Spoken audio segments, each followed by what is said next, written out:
Robot सास। शहर में रिश्तों की कमी और अपनों के प्यार की कमी लगभग हर घर में है। किसी को अकेलापन अच्छा लगता है तो किसी को ये काटने दौड़ता है। देखो राधा, तुम भले ही गांव की हो, लेकिन यहाँ शहर में सभी को साथ लाकर रखना पॉसिबल नहीं है। हाँ, लेकिन प्लीज किसी को तो बोलो हम लोगों के साथ रहें। तुम सारा दिन ऑफिस और मैं घर पर पकती रहती हूँ। अरे तो किसी सहेली को बुला लिया करो, बातें कर लिया करो। किसको बुलाऊं? कब तक बुलाऊं?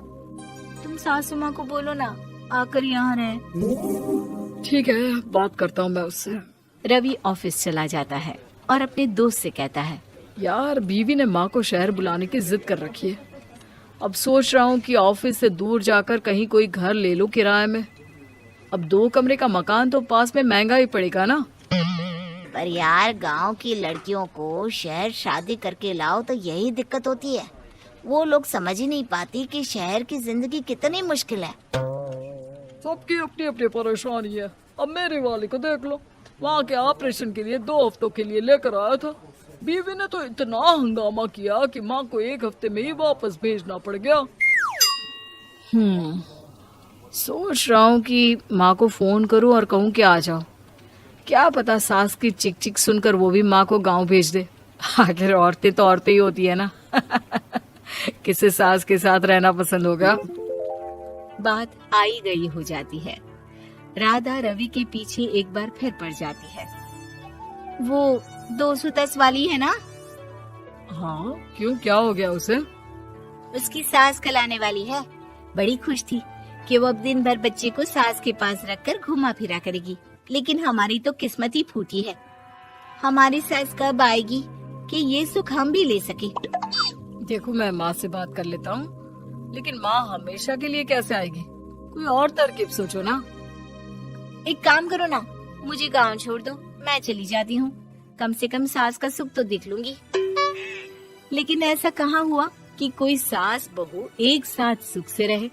रवि तो जानता था सब, लेकिन करता क्या।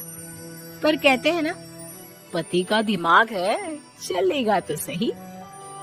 एक आइडिया आया है। क्यों ना मैं माँ की शक्ल सूरत का एक रोबोट ला कर दे दूं, जो राधा के साथ बिल्कुल सास वाला व्यवहार करे।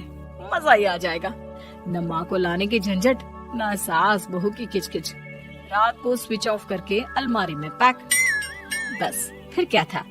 अगले दिन जैसे ही घर की घंटी बजती है और राधा दरवाजा खोलती है, साथ पे खड़ा होता है रवि और साथ में होती है रवि की माँ यानी कि राधा की सास। माँ जी, मुझे तो मेरी आंख पर विश्वास नहीं हो रहा। कितना अच्छा सरप्राइज है। आइए माँ, आइए। मुझे भी अच्छा लग रहा है। मैं भी खुश हूँ, मैं भी खुश हूँ, मैं भी खुश हूँ। दरअसल रोबोट सास की बैटरी ढीली होने के कारण वो एक वाक्य को रिपीट करने लगती है। माँ जी इतनी खुश है कि बार बार दोहराए जा रही हैं कि खुश है, खुश है। मैं अभी पानी लाती हूँ। राधा पानी लाने जाती है कि पीछे से रवि सास की बैटरी टाइट कर देता है और ऑर्डर का प्रोग्रामिंग ऑन कर देता है। पानी लाओ, चाय लाओ, खाना लाओ, मेरे बाल झाड़ो, मेरे कपड़े धो, मेरी चप्पल कहाँ है, लेकर आओ। अरे ठीक है माँ जी, सब ला रही हूँ। मैं जानती हूँ रवि आपको प्रोग्रामिंग करके लाया ना कि आप मुझे तंग कर दे और मैं आपको जाने को बोल दूँ। नहीं माँ जी, इस बार मैंने भी कमर कस रखी है। अरे प्रोग्रामिंग कैसी लैंग्वेज यूज कर रही हो? माँ का रोबोट थोड़ी ना है जो मैं प्रोग्रामिंग करूँगा। अरे मजाक कर रही हूँ। माँ तो माँ होती है, मैं जानती हूँ। राधा सास के साथ खुश रहती है। वो उनके साथ बातें करती, घूमने जाती और आसपास के लोगों से मिलवाती। लेकिन एक दिन, अरे कभी तुम लोगों को लड़के नहीं देखा। इतनी तो तू मैं माँ बेटी में भी हो जाती है, लेकिन तेरी सास तो बिल्कुल ताना नहीं देती। हाँ ये तो है, ताना तो नहीं देती लेकिन ऑर्डर बड़े बड़े देती है।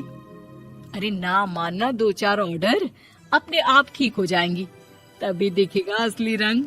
कौन सा तेरे बुलाने पर आई है, बेटे के बोलने पर आई होगी बुढ़िया। बात तो सही है, लेकिन यार कोई बात नहीं ना, सास लड़ाई करे भी तो कोई परेशानी नहीं है। कितना ख्याल भी तो रखती है। ये तो है, लेकिन तेरी सास तो बिल्कुल नहीं लड़ती, ये कैसे? खैर मुझे क्या।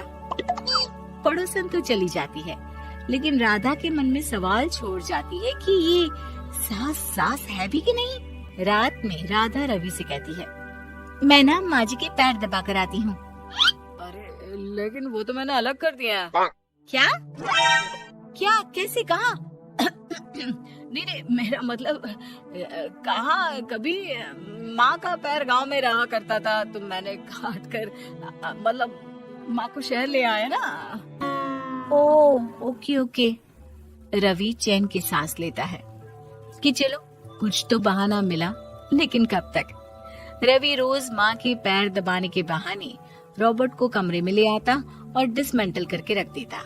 एक रोज, मैं आज माँ जी की कोई बात नहीं मानूंगी, देखती हूँ कैसे नहीं लड़ती। अरे ऐसी भी सास किस काम की जो खटर पटर ना करे। सास का डिमांड मोड ऑन होता है। खाना दे दो, पानी दे दो, नाश्ता चाहिए। लाई माँ जी। मैं ना देने वाली खाना पानी। लेकिन समय बीतता जाता है, दोपहर और फिर शाम और फिर रात। बहू सास को कुछ नहीं देती, लेकिन रॉबर्ट सास कुछ नहीं कहती। रात को जब रवि घर आता है, राधा रो रही होती है। अरे क्या हो गया? तुम्हारी माँ ने मुझसे लड़ाई की, खूब खरी खोटी सुनाई। मैंने तो आज सुबह से खाना भी नहीं खाया है। रवि समझ जाता है कि राधा झूठ बोल रही है, क्योंकि खरी खोटी वाली प्रोग्रामिंग तो उसने की ही नहीं थी। मैं माँ से बात करता हूँ, तुम परेशान मत हो। रवि रॉबर्ट माँ को लेकर कमरे में चला जाता है। वो उसे डिसमेंटल करके रख ही रहा होता है कि राधा, चलकर देखती हूँ माँ जी कहीं रवि को मेरे खिलाफ भड़का तो नहीं रही है। वो जैसे ही कमरे के अंदर जाती है, डर जाती है। सास के पुर्जे पुर्जे अलग थे। रवि, ये क्या है? ये माँ रॉबर्ट थी, तुमने ऐसा क्यों किया रवि?